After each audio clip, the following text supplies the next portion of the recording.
underway, broadcasting to you from our North Catholic studios in Cranberry Township for this May edition of our podcast on North Catholic Athletics. My name is Alex Brown. And I'm Ryan Berry. And together, we are your hosts for this podcast. And Ryan, it's been a while. We've got a lot to break down. Yeah, we do, Alex. We'll start off with girls lacrosse. They had some injuries to start the year. They weren't playing very well, but after that, they've gone back and they've gotten some wins. They have 3 wins now.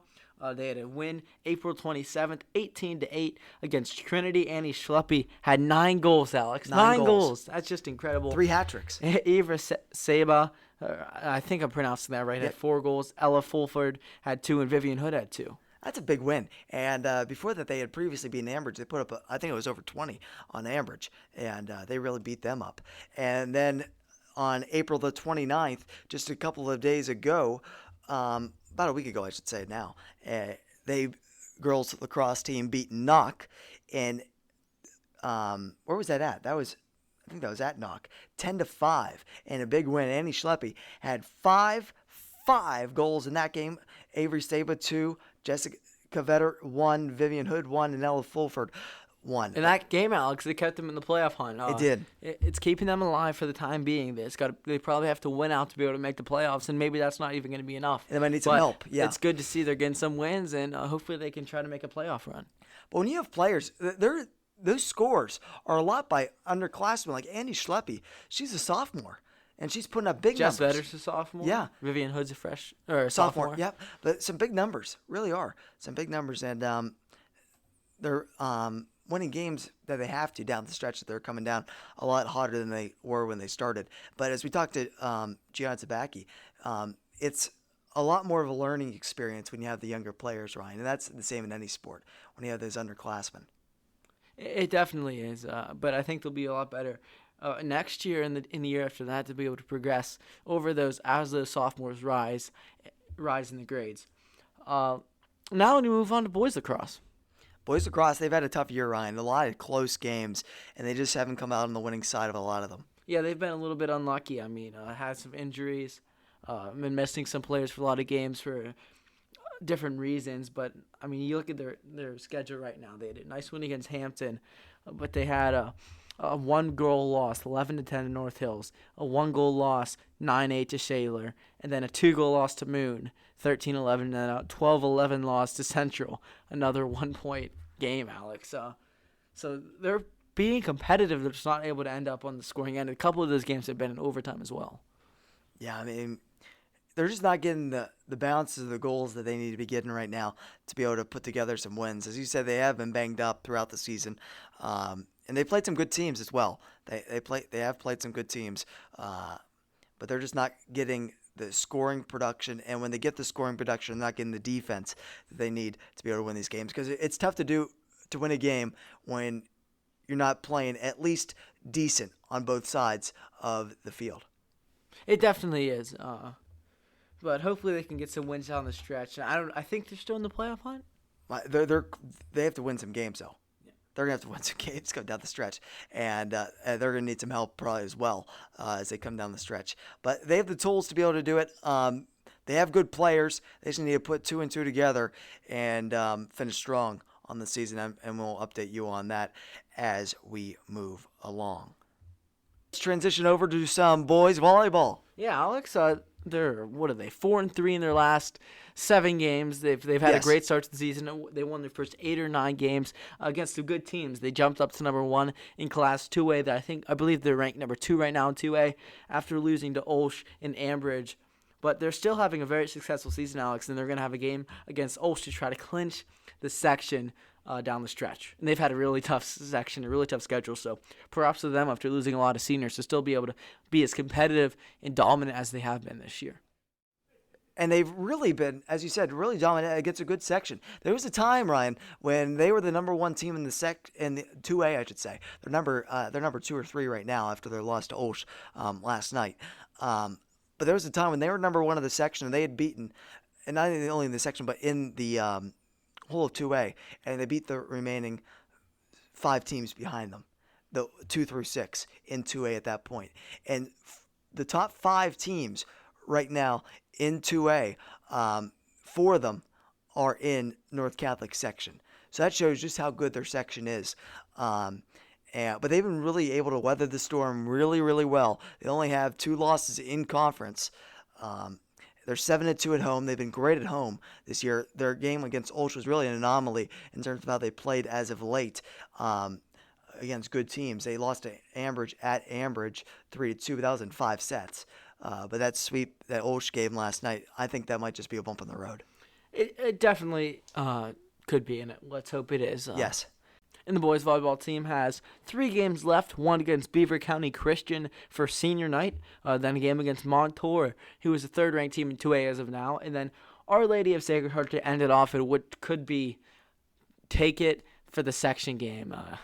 It doesn't get any bigger than that. And Ulch has some tough games down the stretch, too. So they have a couple more games to make up on North Catholic as we head down to the home stretch of not only the volleyball season, but we're coming down to the stretch of the spring sports season. And here's a little bit about tennis. Tennis team, they've had another successful year. They've won WPIAL doubles, they won WPIAL singles. WPIAL doubles won by the team of Brady Gola and Alex Garvey. And then WPIAL singles, Nic Scheller, really phenomenal as he's undefeated again this year. He's only had 1 loss in his high school career here at North Catholic, and that was at the state championship last year. But he's been absolutely remarkable over his time here at North. But we got a chance to talk to Nic Scheller a couple weeks ago, and now it's going to be inserted in this podcast now, and here that is. We're here with boys varsity tennis player Nic Scheller. Nick, thank you for joining us today. Thank you guys for having me. Nick, first off, congrats on your undefeated season. How have you been able to have sustained success over the course? A lot of training, and practice. As always, I feel like to succeed at anything, you guys know that you need to practice and put in the time. So a lot of time. But you've only had 1 loss in your WPIAL career, and that was at the state championship last year. Has that motivated you to get back to the top this year? Oh yeah. I mean, definitely coming in a lot stronger this year. Last year was an unfortunate series. But I'm definitely coming back a lot. Revenge, I guess. Yeah, absolutely. I guess you could call it. So yeah, it's definitely very motivating. And have you felt you've developed a lot from last year to this year? 100%. Yeah. Not only on the court, but also like strength-wise off the court. I've been in the gym a lot more. Getting stronger, faster. Yeah, definitely. With being ranked nationally and then being like number one in the state, do you feel pressure or expectation when you play because you know there's a target on your back? You just use that to fuel you throughout the season. You know, I did. I used to a lot, but not anymore, man. I kind of just go out there to have fun. You know, I love the sport, and I go out there and I'm having a good time, laughing. You know, playing, doing what I love. So I wouldn't say I feel pressure at all. So now, after winning the individual championships, how excited are you to be able to win or have a chance to win the team competitions? Super. I mean, I'm really excited for this team. The guys are great. We are having a lot of fun this year. Yeah, I want to see them get a victory as well. You know, I know tennis is, it's usually an individual sport, but having a team here and having the guys, it's fun seeing us all succeed. How important has it been for you to go as a leader throughout your time here at North? Because I know you've helped out not only your team tremendously, but you've also helped out the girls' team when they've been practicing in the past. How important has that been for you to build like a great team atmosphere and a culture of tennis? It's awesome. It's a good feeling. It's special. It's definitely a special feeling. You know, you don't really see that a lot of times. But I mean, I like helping out people. I like teaching tennis. You know, at the practice, I love giving tips in any way that I can help. So I definitely that's what I do during the summers. I like teaching and sharing some of my knowledge. So. Is that something you'd like to do as a career? I don't think as a career. Maybe like a side job, you know, here in the summer, but anytime, like if someone would ask me, hey, can you come teach me this, you know, I'd be there. Absolutely. So you've won the Class 3A championship, and now you move on to teams. What goals do you have for yourself now in states? To win states, man. I think that's my goal. That was my goal last year. Unfortunately, we didn't get it, but we're always improving, right? So definitely the goal this year is get that gold medal, right? And going into college, really, what comes next for you? I'm actually playing at college, down at Belmont University, and my goals for there are really to get a clinch spot on the team and be able to share success with those guys, meeting a lot of new people. yeah, work hard and try and play on that team next year. So. Absolutely. We have all the confidence in the world that you will. And we wish you the best of luck the rest of the season. Thank you. And you just heard from Nic Scheller, and now we're here with the North Catholic boys tennis coach, Sean Malone. Coach, thank you for taking time to talk to us. Yeah, it's always great to be on your podcast. I'm excited to be back for a second year in a row, I think. Yes. To start off, Mr. Malone, congratulations on the WPIAL championships this year. How awesome has it been to see your team have such quick success since the starting of this program? Yeah, we were going to have a club team the year that COVID hit. And so the first team that we were a team was last year, and Nic Scheller won the first of his 2 singles titles. And this year, Brody Gola and Alex Garvey won a WPIAL doubles title. It's so rare to have WPIAL titles at all, and to have 2 in 1 year and only the second year of the program. It's just been incredible. I was so happy to see Alex and Brody win the doubles title, because last year they were the number 2 seed in the tournament, and they couldn't play because that was one of the weeks that we were shut down during COVID. So they didn't even have a chance to compete. And this year they ended up going in as the 7 seed, which I don't think they were too happy about, but they upset a bunch of people and they won the whole thing. Of course, Nick came in very talented a couple years ago, but what development have you seen in him over his time at North? You're right that he came in really talented, but he's gotten so much better just even from last year to this year. He lost in the state singles final last year, and I bet he talked about this to you guys, but that really motivated him to win the state singles title. And the amount of time that he puts in outside of practice, working on his serve return, all elements of his game is really impressive. He's just become a much more complete and powerful player than he was last year. He blows people off the court, and if you want to come watch him play, you got to get there in the first half an hour of the match, or you might miss him. Yeah, he's really, really good. We were just talking to Mr. Barton earlier in the podcast, and we were asking him, and he said he went to see the tennis matches, and he said people are in awe of our players, and he was really taken aback by that. But like these guys, they really are tremendous players in this region. One of the opposing coaches said to us this year that Nic Scheller was the best AA tennis player she'd ever seen. Wow. And she'd been coaching for more than 1 decade. So that's about the highest praise that you can get. Yes. And we're so lucky to have him. What do you think the key was to Alex Garvey and Brody Gola's win? The fact that they played really well together, like they supported each other on the court. If one of them wasn't playing their best, the other one like increased their level to make up for that. They just played really well as a team, and you could tell that they liked playing with each other. I think more than some of the other teams that were at the tournament. Those teams, if they started to get down, they started like not looking at each other, not having any like positive interactions. But even when Brody and Alex were struggling, like they still really supported each other out there on the court. And that kind of personal chemistry, I think, is really important on a doubles team. When we talk about the tennis team, we normally see the WPIAL championships, we go to that. But it's been a lot more success than that on the team as a whole. Justin Contel's had a really strong year. Kenneth Canavan. It's just some of these players that have really had strong seasons. The team as a whole has really had a strong year, haven't they? Yeah, Brody and Alex play number 2 and number 3 singles for us. And you can put your singles together in the doubles tournament. So we talked about them a lot already. But our doubles teams have been outstanding this year, too. We won the section title this year. We won every single match 5-0. Wow. There was 7 matches, so we won 35-0 in section in all of the lines. And we won all of the sets, too. We didn't go to 3 sets at all. So we won all 70 of our sets in section, which means that our doubles teams are really good, too. Yeah. Like, they did not drop a set the entire season.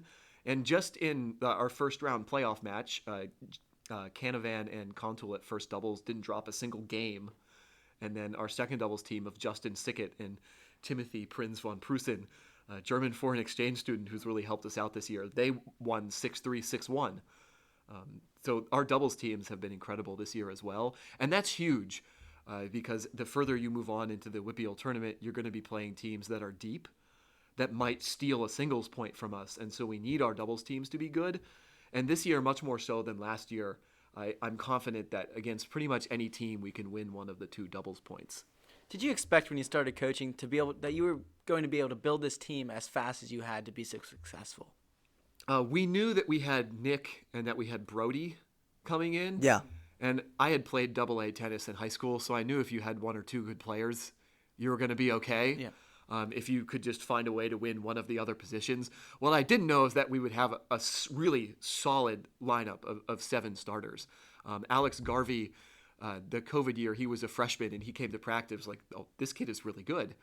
And Kenneth Canavan, we knew Justin Contul was going to be good coming into. He started for us as a freshman last year. But Kenneth Canavan and Justin Sickett, when we just had our club team during the COVID year, they weren't really that good. They've improved so much over the past 2 years. They also have worked a ton outside of practice, and they are really good tennis players now. They would start on any team in the WPIAL, which is why we're just so successful. So I knew we had good players, but I didn't know that we were going to be as deep as we were. Well, that segues perfectly my next question. When you have a lot of freshmen, sophomores from last year that moving up this year, having successful years, is that the result of development during the season? As you all said there, a lot of work outside of the season, outside of practices, trying to get that work built up throughout the summer and into the winter months, right? During the season, our season is so short. Yeah. Like, we're into the playoffs already, and it's the first week of May, and it's so rainy in the spring that we don't get much practice time. Yeah. And we can work on Where do you practice at, too? We practice at Cranberry Township Park. Oh, my gosh. Over on Ernie Mashuda Drive, a relative of the very own North Catholic Mashuda family. Is that right? If you know Brett Wow. and Megan. Yeah. How do you get the road named? How do they get the road? I don't know. You'll have to ask Brett or Megan. That's something. But my point there was that we have a limited amount of practice time, and Yeah. we can really only do like strategy stuff during practice to work on for the most part. To make your game better, to get yourself a better serve, to work on your ground strokes, to work on your volleys. A lot of that is on the kids during the off season, especially during the summer, when you can play outside as much as you want, or if they're able to play indoors during the winter with like clinics and other coaches. That's where they've gotten a lot better. Just because of the shortness of the season, there's a limited amount that we can do. So a lot of it is them getting better on their own outside of practice and outside of the season. And so lastly, what comes next for this team? Well, today we're in the second round of the WPIAL playoffs. We're playing Montour. They're the 7 seed. We're the 2 seed. We expect to win that. And then we would play Valley or Mars in the semifinals next Monday. And we're hoping to win that as well and get a rematch against Quaker Valley in the WPIAL finals. And it would be sweet to sweep all of the championships that you can win in AA. We've already got the singles, we've already got the doubles, and all we need is the team. And that would be a really incredible year that is pretty hard to match. I don't know how many teams have won all 3 of those in the same season. That'd be something. We wish you well on your quest, Coach, and we appreciate your time today. Yeah, thank you. It's been wonderful talking to you. I love talking about tennis. And you just heard from boys tennis coach Sean Malone, recapping their individual and doubles championships and previewing states in the rest of the WPIAL championships. And you got the team championships, as he said, coming up this week. They play Montour. Today, which is Thursday, so this will be after this podcast is released, before I should say this podcast is released, and they play a semifinal matchup on Monday, I believe he said, Monday or Tuesday, against the winner of the Mars Valley matchup, and they'd all likelihood go into play, if they won that, go in and play Quaker Valley for the championship for the WPIALs, and they probably should get there. Alex, we'll move on to boys baseball now? Yes. Well, boys baseball, they clinched the section last night on senior night, which was Wednesday the 4th, Alex. That was a great game. And they won both games against Knock, and they did what they had to do to clinch the solo possession of the section title. If they would have lost as Knock last night, it would have been a share of the title with Knock, which who wants to share titles now in high school? Yeah, we'll be Little League? No, we're playing high school athletics. No sharing, and they're not going to have to with that win as they beat Knock 2-1 in 7 innings, and it got close to the end though, Ryan. But overall, Patrick Sinan was just sensational on senior night. He was, Alex. He pitched 6.2 innings, 0 earned runs, 1 run, but it was off of an error, I believe. So 0 earned runs in that game for Patrick Sinan. He almost finished it out, but he reached the 100 pitch mark, and once you reach 100 pitches, you have to be taken out of the game. So Tommy Carulli went in for a 2-pitch save to get the final guy out. But it was the 2 games this series were completely different. The first one, North had 17 hits and won 10-4. The second one was a great pitching performance by Patrick Sinan and Knox pitcher Jacob Wagner for Knock. and he had a great pitching performance. He was good, yeah. And the bats were kept to a minimum. It was pretty silent, yeah. It was, but you win games different ways. It was enough, yeah. It's good to see North is winning games both by batting well and both by pitching well. And I want to talk about the turning point of that game, Alex. Yes, do so. I said this about 5 times on the broadcast. But it's important. It's important. It was the pivotal point of the game. It completely changed the momentum. Was it top of the second? Yes. Patrick Simon on the mound. Leadoff double for Knock. 2 straight walks. Coach McKay comes out for a mound visit. 3 straight strikeouts. Good morning, good afternoon, and good night. And he struck out 3 batters in a row to end the inning. And the momentum, you could tell it shifted from there as North scored in the bottom of the second inning to take a 1-0 lead. And then North didn't look back from there and got the 2-1 win. And Patrick Simon regained his confidence after that and just pounded his way through the rest of the inning. He did. The rest of the game, rather. Absolutely. And those strikeouts were decisive. As you said, they really were decisive. When you're in a situation, bases loaded, nobody out, you think a run's going to score at some point. And for him to not let anything go and to leave 3 runners left on base for Knock, that is absolutely sensational, as you pointed out very correctly. And Sean Dewey got an RBI single in that bottom of the second, as you just alluded to be able to put his team up 1-0. And then Tommy Shafley, Tommy Caroli, both went on base for all 3 times. Were on base every at bat, and Tommy Shafley scored both runs for the Trojans. And what does that say about like the ability to hit to contact for some of these people on the Trojans and just wait out the counts and still be able to contribute on base, even though they might not have the power that some people might in a lot of matchups, that was the main factor last night. Yep, in North, that was their final section game as they clinched the section title in Class 4A Division 1. They have 2 games left, though, both non-conference. Get a little more tune-up games before the playoffs start against Pine Richland, which is at no offseason. Now it's today, so that game will have happened by the time this podcast comes out. And then they have a game against South Park May 10th. And so they got 2 tune-up games left. We'll see if they can get some wins there, kind of build up their resume a little bit, and then get ready for playoffs. And I just want to add 2 more tidbits before we. It's about another sport. It's about track and field. This year has really been extraordinary in terms of the individual accomplishments that each person has accomplished this year. You got people, not even the big, besides the big names. Let's put away like Luke Major and Trevor Pascal, who continue to surpass their own personal records and make school records at just about every meet, it seems, in some event that they participate in. But you got people like J.J. Quinta, the junior, who just got the school shot put record at the team track championship the other day at Riverside. And he was incredible in that meet, and he's been incredible all year as he beat the school record by about 2 feet in the shot put. He's gotten like that explosive power. I think it was 42 feet 4 inches he got. Absolutely extraordinary. And you got the throwers are really, really good, and they'll be good next year as well. But Ryan Formica, he was great this year. Seamus Straub in the javelin, fantastic. The hurdles, Sarah Haskins was great this year in the hurdles. Austin Quintano was great in every event he participated in as well. So everyone that participated in track and field this year improved throughout the year, and that's all you can ask for. And they bettered themselves throughout the year, and that's all you can want as a participant, as all you can want as our coaches want, and it's a great thing to see. And Alex, you're part of that team as well. You've contributed the 100, the 200, and the shot put as well. That's besides the point. But with the team, I appreciate that. The team really had a great year, and there's still more to go as we got the individual championships coming up here for the WPIAL, and then after that states. But it's been a great year, and we're looking forward to the rest of it. And now let's talk to Mr. Barton. And we're here today with North Catholic Athletics Director, Mr. Bill Barton. Mr. Barton, thank you for joining us today. It is my pleasure, I think. Yeah.